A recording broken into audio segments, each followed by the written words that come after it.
What struck you from last night? So many things to talk about in Dallas. The upset, overtime victory. Go. To me, this was a pride check on many levels. Colt McCoy had not started a game in 3 years. To go into Dallas, to go into Cowboys Stadium in front of his family and everybody who'd seen him grow up in Texas and play at University of Texas and win that football game with a performance in the second half. That touch pass to Jordan Reed on the final drive in overtime, that was like out of the Brett Favre, Ben Roethlisberger, 3 guys are taking him down book. Right.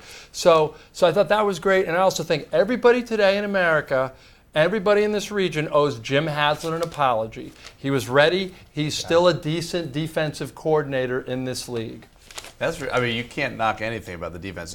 For as much as he gets crushed over the games, he deserves praise today. I agree. Keith, what's up? 2 big takeaways. One, taking care of the ball makes a huge difference. You saw Colt McCoy was clutch in both second halves. He was 11 of 12 when he came in last week against the Titans, hit 14 of his last 15 passes.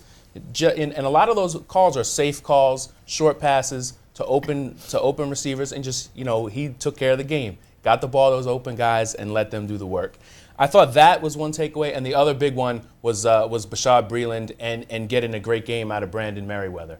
When that secondary turns from being a negative to a positive, and you can throw David Amerson in there too because he played pretty well on Monday night. I think a lot of people's eyes were open. Breeland's probably going to be a player. He's a guy who was a potential first-round talent if he had stayed at Clemson another year, and he was one of those guys who was in a hurry to come out, and he did, and he ended up being a fourth-rounder. But he flashed that first-round talent on Monday night. Neil, what other takeaways do you have? Deshaun Jackson is as advertised. I mean, he makes a ton of plays. He caught 6 passes against 3 different defenders last night. And it seems like every time they need a big play, he's 50 yards downfield and comes down with the ball. Sometimes he's open, sometimes he's not, but he always makes the catch. And this is exactly what they needed when they signed him. I mean, he was a cast-off from Philadelphia. There was a lot of questions about his character and everything else, but he's produced. He's been a deep threat down the field. He's 5th in the league in yards per route run.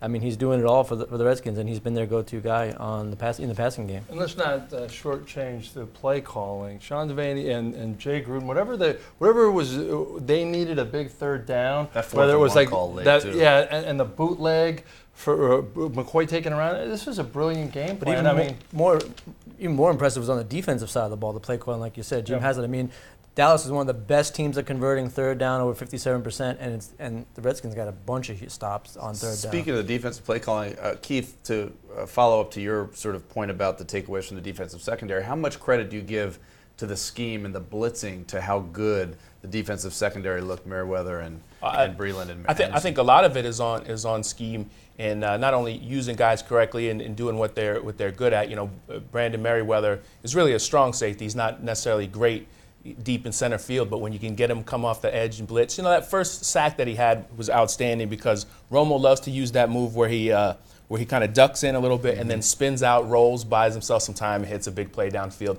Merriweather, when you run those blitzes, you have to blitz to the outside shoulder so the guy can't, kind of dip in and duck out, and just using players at what they're really good at. I thought they let Breeland press on Des Bryant, which is actually what he's good at, even though you're saying we're throwing a rookie. It's just scary to think about, right? But he played it well, and there were a couple plays late in that game where he got his hands right up on his shoulder pads and was able to sort of redirect Des Bryant. The bottom line is they bumped helmets last night. That was a physical, old-time NFC East game at the end where guys were coming up and hitting and Merriweather. Unbelievable. Reinvigorated this rivalry. That's right. Lost some. Arguably one of the bigger upsets in the recent history of this rivalry. Yeah. Going back 20 years. I think it's one of the top 5 regular season victories for this team, only because nobody saw it happening. No, Monday night. 9.5 point underdogs. Yeah. No one picked them to win. Go ahead. The context of that changes too, based on where it goes from here. Too, if they turn around and lose to Minnesota, then you kind of forget about it. Did they reinvigorate the season? Raining on our parade. Did they reinvigorate the season? But it could be 500 in a couple weeks, and then we'll all be. It could be.